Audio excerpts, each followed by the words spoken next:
My name is Bill Sawynok. I'm from Infofish Australia Proprietary Limited, and this presentation is a bit about what happens both below the water and above the water, and the information that we're found out in relationship to both those areas.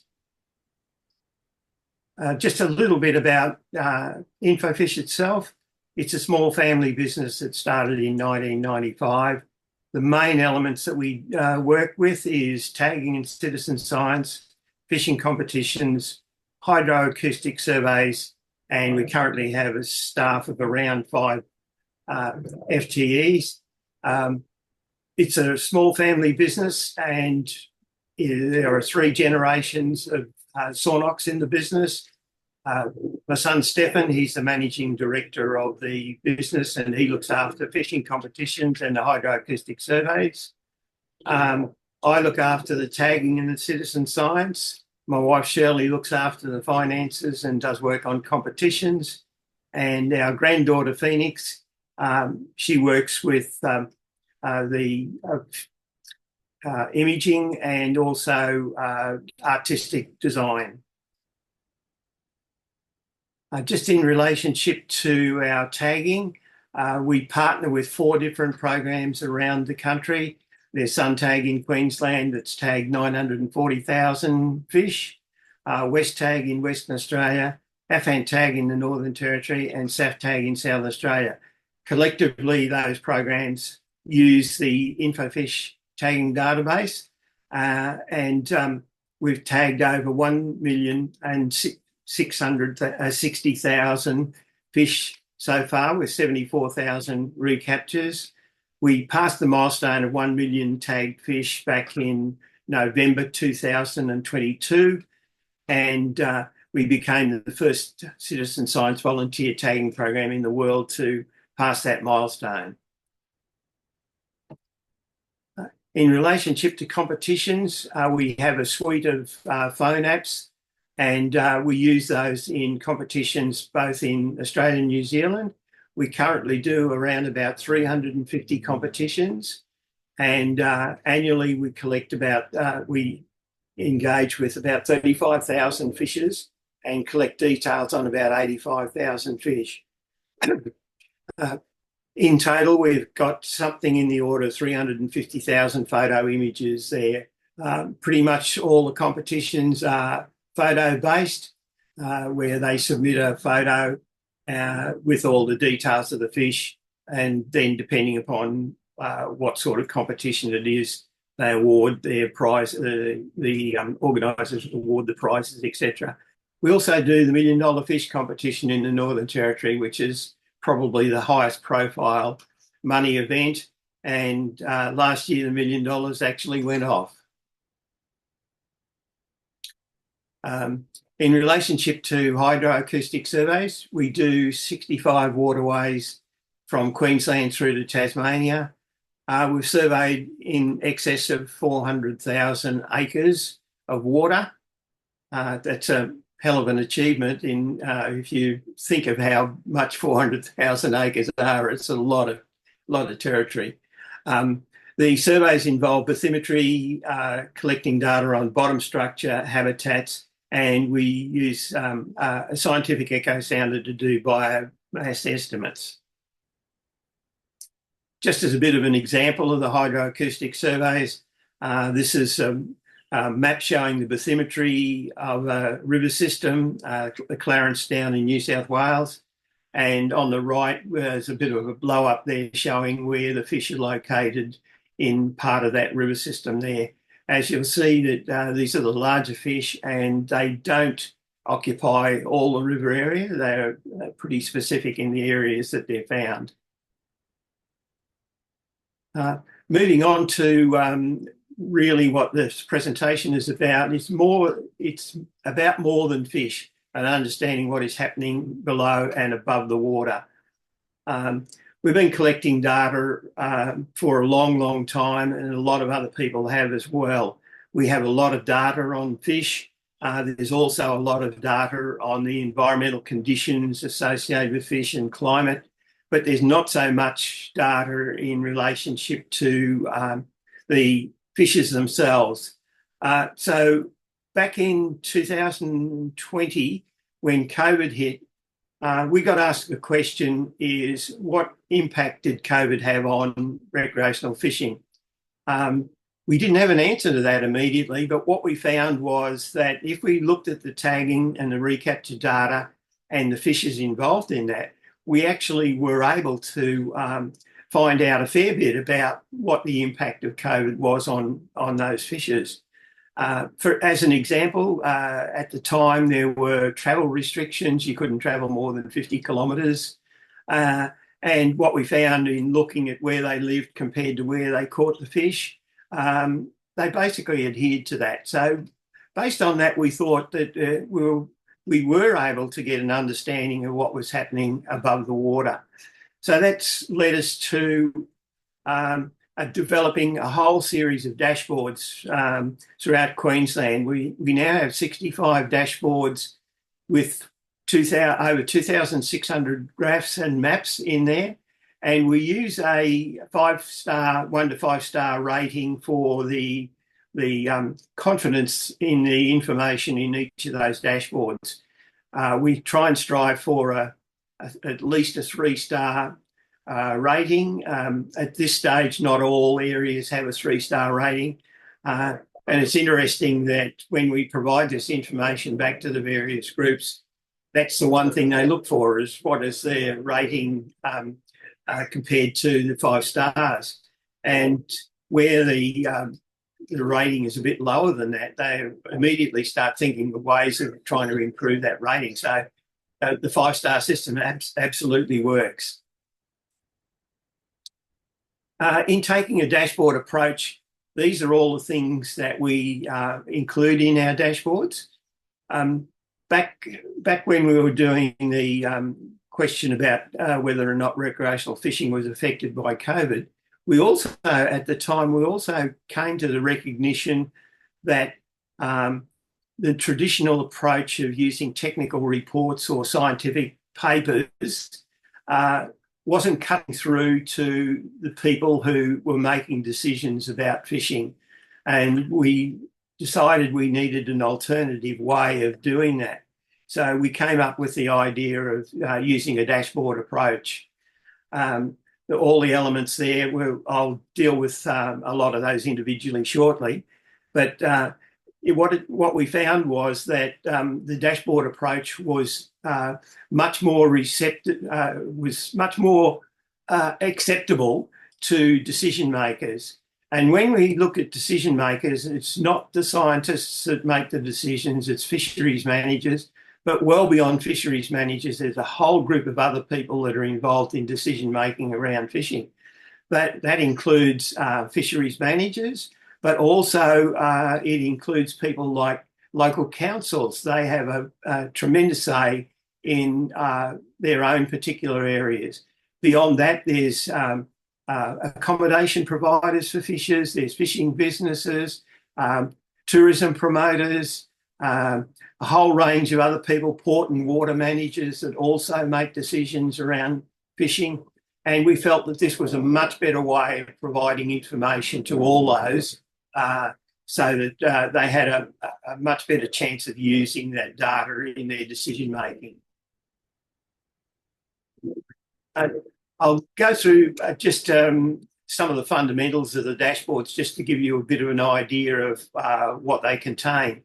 But basically, at the base level, it's just where the dashboards cover, and also we have the maps, the grid maps that we use for our tagging program that cover that particular area. In this case, we have the Fitzroy River, and just the photo is an example of part of the Fitzroy River. Moving on to bathymetry, we have bathymetry in a whole range of locations, particularly in relationship to freshwater lakes and estuaries and river systems. We tend to keep to more the shallow sheltered water with our system because a lot of our bathymetry and other data is collected in that shallow water, in those shallow water areas. On the left, we have the bathymetry for Lake Tinaroo. In the middle, there's the bathymetry for Lake Kinchant at Mackay. And on the right is a series of structures that fisheries put into Lake Kinchant to enhance the habitat for fish in there. And they're all important elements in terms of understanding what's happening in there. Because if you don't understand the structure of the system that you're working with, you're probably not going to come up with the right answers in terms of decisions. As well as bathymetry, we use climate conditions, because climate conditions, particularly river flows, rainfall and dam levels, are probably the big drivers of both fish and fishes in each of the areas there. In the Fitzroy there, that's the just the last 5 years of river flows in there. The circle shows the river flow in 2022, which was a very wet year, and a lot of dirty water in the river. And if you move to the end of the graph at 2025, there's been a peak in the flow in the river there during the last short while. Places like Glen Lyon Dam, it reached very low levels back in 2020. In fact, it got to 3 to 4% at the time. It was pretty much covered with salvinia, and with that low level, it was very difficult to get on for boats to get on the water. So fishing effort really tanked during that period. Then when the dam levels rose there, all the salvinia got washed out, and fishing activity moved back to a more normal state. So we use that there to help. Also, overtopping of the lakes, we use that to look at fish escaping from there, and I'll talk a little bit more about that later.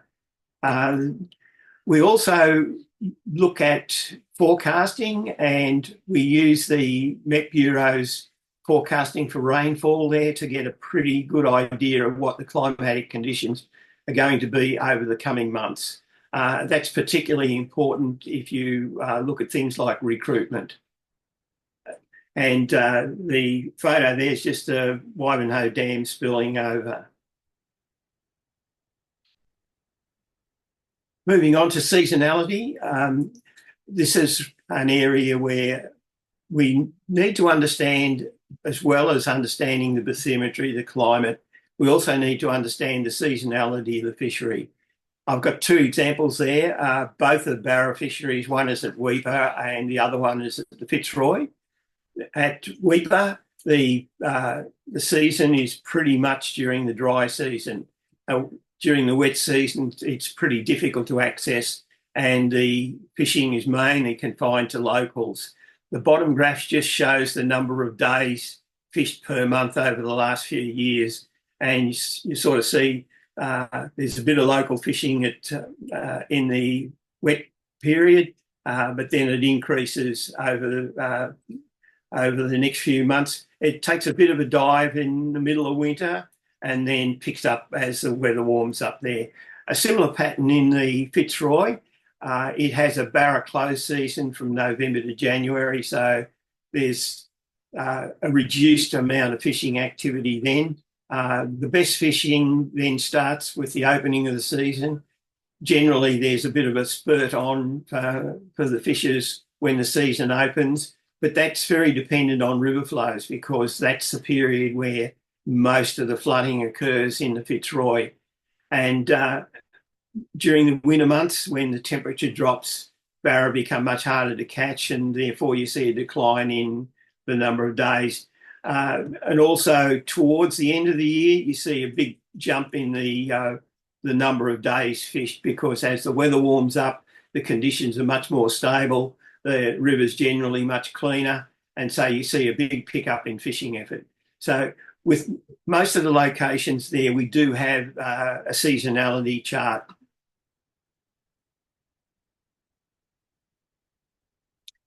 Another way of that we look at a particular fishery is whether it's a harvest or an experiential fishery. And by experiential fishery, I mean they're there for the experience rather than to catch fish to eat. Experiential covers catch and release, but it's much more than that. And we're trying to use that as a term rather than catch and release to describe the other part of the fishery apart from harvest. So we use the recaptures of tagged fish as a random sample of the fish population. Anyone can recapture a fish, and so we use their information to look at whether or not it's a harvest or an experiential fishery. On the left, you'll see the Hinchinbrook Channel area, which is largely a harvest fishery. You'll find that a lot of the recaptures that we get are just over legal size. We don't get a huge population of legal size fish other than just above legal size, which suggests that it's pretty much a harvest fishery. On the right-hand side is Lake Kinchint, which is a barra fishery at Mackay, and it's almost exclusively an experiential fishery. In other words, very few fish get harvested out of that impoundment there. So in all instances, we look at using harvest versus the experiential fishery to determine some of the decision making that goes on in those places. As well as being harvest or experiential, a fishery can either be a local fishery or a visitor dominated by visitors. On the left-hand side, you've got Lake Sampson Vale in Brisbane, which is pretty much a local fishery. The red stars there just indicate where people live that have recaptured fish in Lake Sampson Vale. And local is less than 60 kilometres from where the dam is to where they live. The interstate is anywhere else in Queensland, and interstate is from any other state. So that's how we differentiate those. We use that there. On the right-hand side, you'll see the Lakefield fishery up in Cape York. There's not a lot of, there's certainly no local towns or cities within that area there. So it's primarily a visitor fishery. And as you can see from the stars, the fishes come from a fairly long way to fish that Lakefield area. So we define pretty much all our areas by either whether or not they're a local or a visitor fishery. Looking at travel to go fishing, getting a good understanding of what travel arrangements people have to go fishing is very, very difficult because they can travel by all sorts of different routes. They might take several days to get to their location, all that sort of thing. So what we've decided is to use the location of where they live compared to the location of where they catch their fish as a proxy for travel. And that seems to work pretty well. The example that I've got there is Weeper up on the Cape there, which is a mixed local and travel fishery. What you see there is the red stars again showing where people live, and obviously people go for a long way to go to fish at Weeper. There's probably a pretty strong contingent from around the Cairns area and from around the Brisbane area that go to Weeper to fish. And what you see in the graph in the middle there is that during that wet period, it's mainly local fisheries because there's not a lot of travel that's associated with that there. Then during the dry season, you see the cumulative travel rise fairly sharply with all the visitors coming in. And then towards the end of the year, when it starts getting wet again, it's back to a local fishery. So using that, we can really provide a bit of an understanding of travel to go fishing. The graph just there just shows the box box plot showing the just the distances for the three types of travel. Next area is activity, and we measure activity is during the month and also during the week. A couple of examples there. Lakefield, the days fished at Lakefield. Lakefield is very difficult, if not impossible, to get to during the wet season. So the months that it's fished is basically when it opens in the dry season, which is April, and then goes through to the end of the barra season in October. By contrast, down below the Fitzroy River, there's a lower level of fishing during the close season. There's a peak, it peaks a little bit when the season opens, tailors off during the winter, and then rises again during the later part of the year when conditions are pretty good. On the right-hand side, we've got weekdays, and Cania is pretty much a weekend type fishery, mostly visitors, and they come from the coastal area. Cania is around Monto in central Queensland, and visitors come from Rockhampton down to Bundaberg mainly and go there on the weekend. So that's why you see the weekends being pretty much the time of fishing there, although there's still a reasonable level of fishing during the weeks as well. Fitzroy, by contrast, doesn't really change much during the week.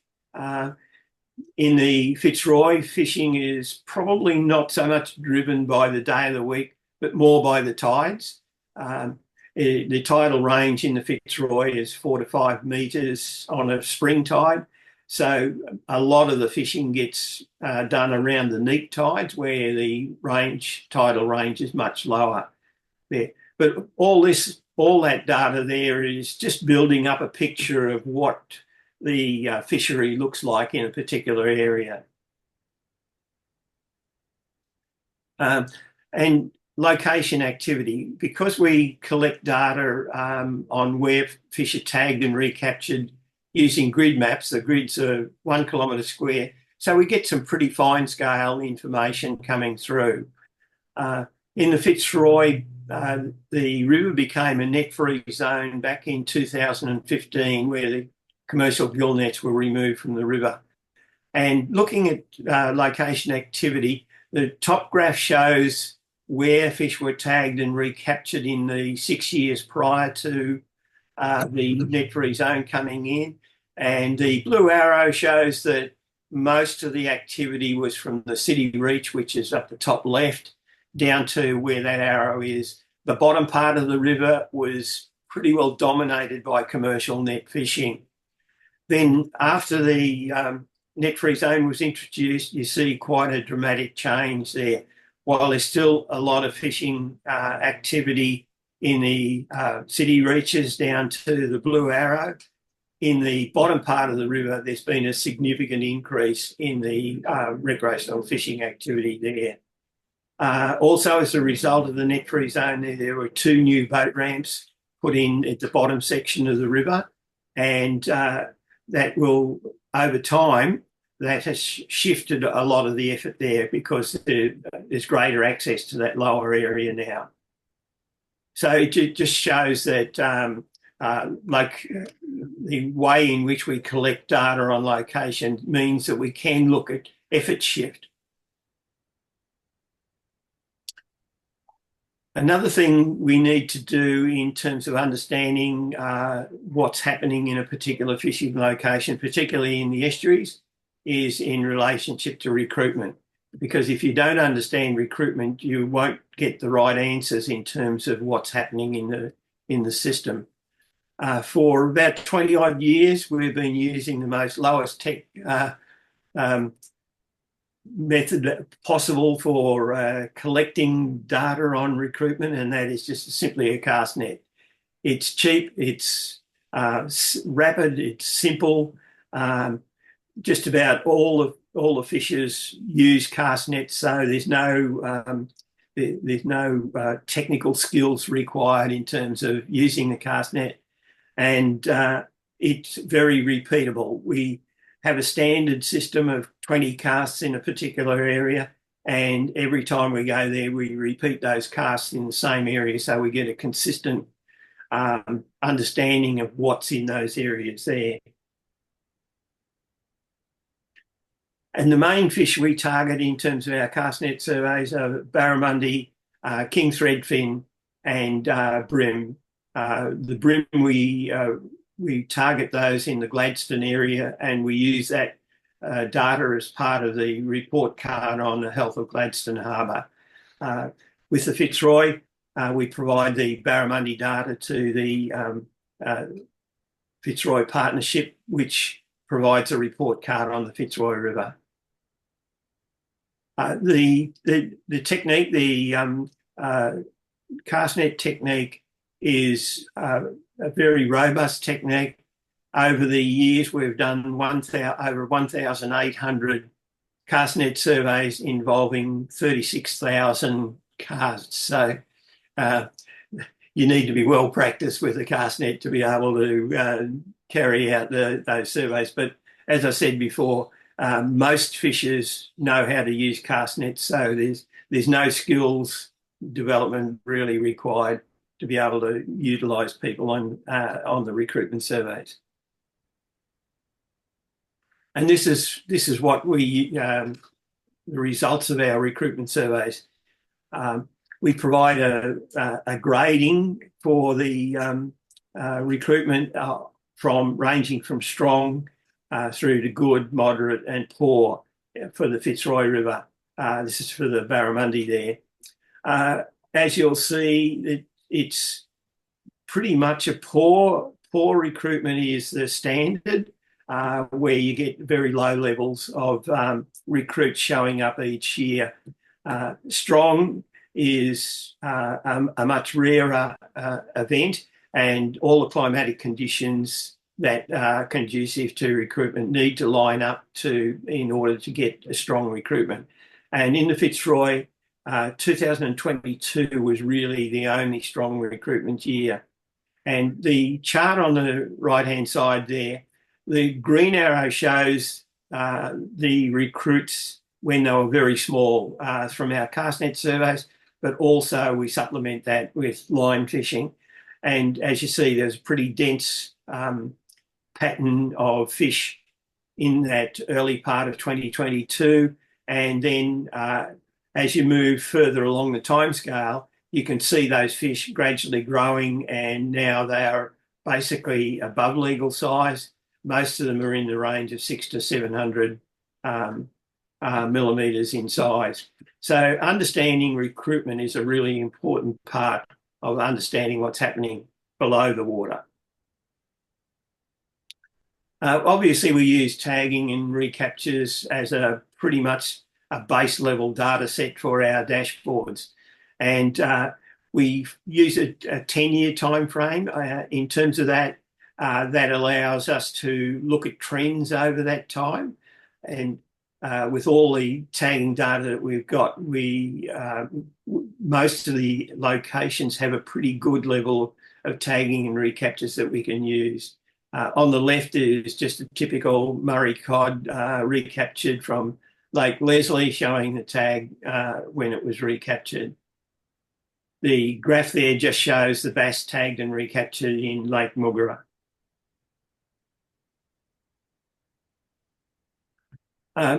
Moving on to catch rates. Catch rates are something that's, we do it a little bit differently to pretty much everybody else. Generally, when you look at catch rates, what you are looking for is an overall catch rate for a particular area. What we found was that wasn't really telling us what was going on in the system, because when you look at right across the whole fisher population, the catch rates tend to wash out a fair bit. And what we found was that if we looked at the catches of what we call the T20 fishers, which are the 20% of fishers that catch 80% of the fish, then we were much more likely to see changing trends in catch rates. And that is pretty much what we've found. So with the Fitzroy, we only sample the top 20% of fishers to get their catch rate. So the catch rates that we show here are not indicative of the overall fishing population in the Fitzroy. They're indicative of the top end of the fish population and much more sensitive to change. As you'll see there, after the net-free zone came in, there was a gradual decline in the catch rate of barramundi, and that was largely due to the low levels of recruitment that have occurred over those years. Then we come to 2022 when we had the good level of recruitment, and all of a sudden you see that the trend is reversing where the catch rate's picking up. And over the next couple of years, while we live off those fish from the 2022 recruitment, we'll see those catch rates being elevated a bit. If we don't get another good recruitment here, then those catch rates will start to decline again. And also for the threadfin, a similar sort of pattern. We know less about threadfin recruitment. We don't have definitive, we aren't able to categorise that in the same way we do barra recruitment, but we do say whether or not it's a poor or a good recruitment year. And 2022 and 23 were pretty good recruitment years for threadfin. Looking at tag rates, in most impoundments and most areas, our taggers generally tag almost all their catch, if not all their catch. And so we use the tag rate as a bit of a surrogate for catch rates in those particular areas. And this is a comparison of the tag rate in a number of the bass impoundments. And what we've done is we've just taken an arbitrary figure of 10 fish per day as being a measure of the superiority of a particular impoundment in terms of catch rates. And I've circled two there, Maroon and Mugara. They're both fairly close together, both fairly small impoundments, and yet we're seeing some totally different catch rates there. Last year in 2024, the catch rate in Mugara was just around the superior level, where it was about half that in Maroon. This year, the catch rate or the tag rate in Mugara has jumped significantly to above 15 fish per day. In Maroon, we don't have enough trips there to even get a catch rate so far, but it's pretty low. And what we've seen is a huge shift in fishing effort from Maroon to Mugara as a result of those catch rates. That's what drives the change there. This is a pretty complicated graph, but if you take the time to look at it in terms of fish sizes, this is simply fish. Every dot there represents a fish. There's over 10,000 fish, individual fish in that graph there. It's there, the length of the fish recorded at a particular date, and basically shows you what happens in terms of a time scale. There's river flow there to give you a bit of an idea on how the river flow influences that. But again, in the Fitzroy there, you see a massive fish below the legal size limit. All the recruits there in 2015, in 2018, and again in 2022. And if you look closely enough, you'll see those fish growing over time. Also, what you get out of that graph is a relative change in the population there. As you can see, the dense dots leading up to 2020, there's a lot of fish being caught there. But from 2020 to 2022, the dots really diminished quite a bit. So it suggests that the population was being reduced during that time. Then you see that recruitment in 2022 again, and you see those fish growing over time. So we'll see an increase in those dots there, particularly if we get some more years of good recruitment. So if you look right through that graph there, you'll see you basically get all the dynamics of the fish over that time. The graph on the right is simply just a box plot of the size of the fish over that time. As you can see, that the fish grew, the average size of fish and the size range of fish grew through to the last couple of years, then dropped right away. And that was because those 2022 recruits started to be caught. So it dropped the average length of the fish. This year, 2024, we saw the advent of live scope technology come into play, where the fishers in the Fitzroy were able to target those trophy-sized fish, and so you see a larger element of those large fish showing up there. Growth is probably one of the more traditional uses of tagging. And here we just have the growth of bass growth in Lake Advancetown on the Gold Coast, showing the growth rate there. And basically, the fish that were used for this growth were originally tagged between 20 mils and 30 centimetres, 20 centimetres and 30 centimetres. And in the first year, they showed a growth rate of about 5 millimetres per year, and then tapering off over time, which is quite normal. On the right-hand side are the growth rates of a number of the bass impoundments there. So it varied quite markedly. You had a low growth rate in the Noosa River, which is a natural system. It traditionally is a low nutrient type of river system, so the growth rate of bass in there is pretty low. And the one impoundment that seems to mirror the Noosa River is Lake Maroon, and its growth rate is very similar. And then its partner, lake not far away in Mugra, it has the highest growth rate of bass in there. So two systems very close together with remarkably different growth rates. The other traditional use of tagging has been in relationship to fish movement. This is a graph of all the recaptures of mangrove jack that were tagged within coastal areas and recaptured offshore.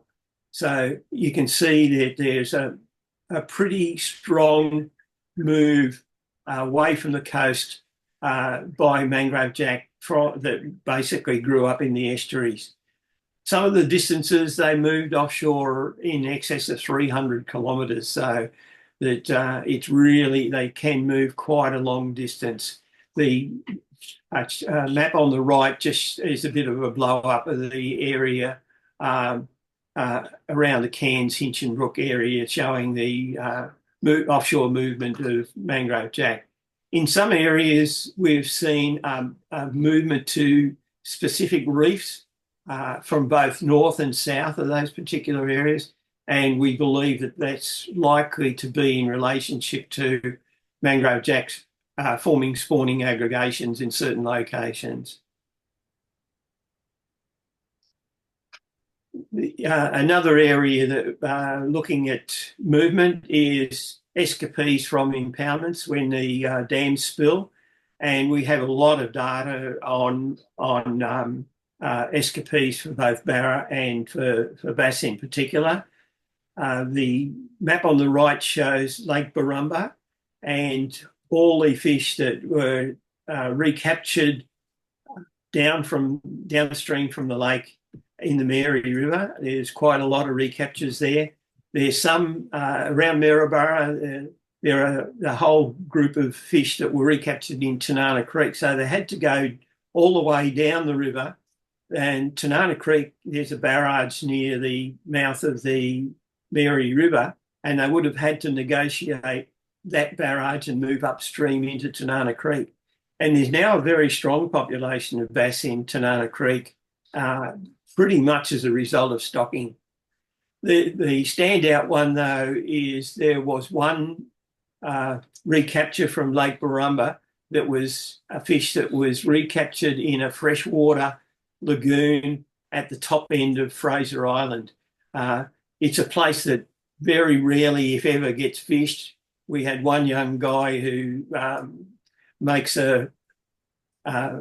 his challenge is to catch fish in all these little freshwater locations that are very tiny, and he managed to catch one of the tagged fish up in that place there. So without that tagging data, you really wouldn't know what was happening to those stocked fish. On the right-hand side, back in 2018, there was 2008, there was a release of tagged barramundi into Lake Teresa in the Claremont area in central Queensland. Over the next couple of years, there were recaptures of those fish, a couple of recaptures just below the dam itself, but then recaptures started showing up further down the rivers there, all the way down to the Fitzroy River, down on the coast, and even further. And generally, when we get recapture rates, a recapture rate of 5% is probably pretty good. Down in the Fitzroy River, 5.7% of the tagged fish in Lake Teresa were caught in the Fitzroy River and that area along the adjacent coastline. So that's a phenomenal recapture rate coming out of that there. And you've got to remember that the distance from Lake Teresa to the mouth of the river is about 800 kilometres. So that's a phenomenal effort to catch that many fish that far away from where they were actually tagged. Another element that we work with is fishing competitions. And as I said earlier on, we've got a truckload of data from fishing competitions. I've just shown here a graph of the fish that were tagged, fish that were caught in the Flathead Classic in 2003 and 2004. Both years there were over 6,800 flathead caught in the 3 days of the event. So just a phenomenal number of fish, a great record. It provides a terrific snapshot in time. But the interesting thing I'll point out here is the heat map showing where all the fish were located in each of the 2 years. The red part of the heat map is where the most number of fish were caught. And as you can see, there was a marked shift between 2003 and 2004 as to where the majority of the fish were actually caught. So competitions adds another dimension to our dashboards. We also are able to look at catch rates from the competitions and fish sizes as well. So that gives us another level of data that we can use. Having so many photographs coming from fishing competitions and also from our tagging now, we've moved on to using those photographs to look at fish condition and handling. And with fish conditions, what we do is we use fins and fin damage, and also lesions and skin damage as a measure of fish condition there. And with handling, we use bleeding and scale loss as measures there. So we do a visual assessment. We do both a human and an AI assessment there. So we use AI pretty much to assist with the looking at fish conditions. And then we produce an assessment of those health conditions. This is the Hinchinbrook area and showing the health assessment, looking at handling and also at the fish conditions. As you can see, the blue line is minor impacts, and the orange line is major impacts. As you can see there, for fish condition, the major impacts are very low. In fact, less than 5% in any year, which is probably around the background level. I don't think it would be much different to the background level. Whereas there's been an increase in the minor issues there. But it's, again, that's probably not all that different from the normal population. In looking at handling, again, we see a similar pattern, although major issues from handling were a little bit higher than the fish conditions. And in 2020, there was around about a 5% recording of major handling issues. And again, we see a divergence between the major and minor issues there, with a higher percentage of minor issues. But again, not all that high. There's still less than 20%.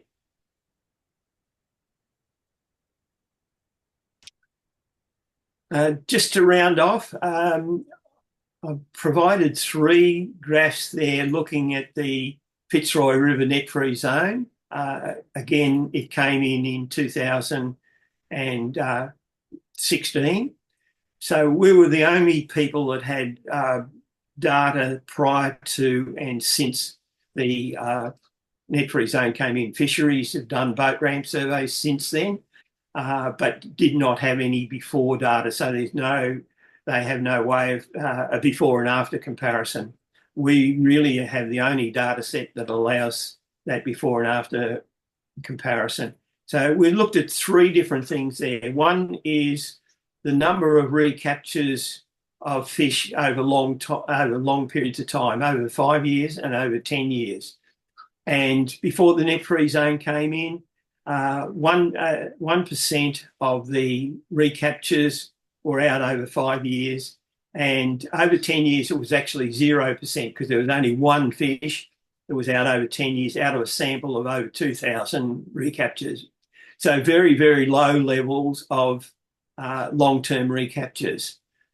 In the period following the net-free zone, we see a marked change there. The number of recaptures of fish that have been out over 5 years has jumped to pretty close to 12%. We're still collecting data for this year, so it'll probably end up somewhere around about 13, 14%. And for over 10 years, it is around about 1%. But in terms of increase between the period before the net-free zone and the period after, for fish out over 5 years, there's an 800% increase in fish that have been out for over 5 years. And over 10 years, it's 1,800% increase on the number of fish there. So from that, what you can take is that prior to the net-free zone, there was a pretty heavy level of harvest. And when you look at the commercial catch prior to that, it ranged between 40 tonnes and 100 tonnes per year. So you can see why that we had so very few recaptures, long-term recaptures there. The second graph, the one on the left there, looks at barramundi average lengths. And before and after the net-free zone, there have been some increases in all recaptures and also in legal recaptures, but not dramatic. That's dictated to by the population structure and recruitment. So, but there's still an increase in the average length. On the right-hand side is an assessment of legal barramundi kept by rec fishers. Prior to the net-free zone, I think the attitude of a lot of rec fishers is, well, let's keep the fish before the commercial guys get them. And so you see a much higher level of legal fish being kept by rec fishers.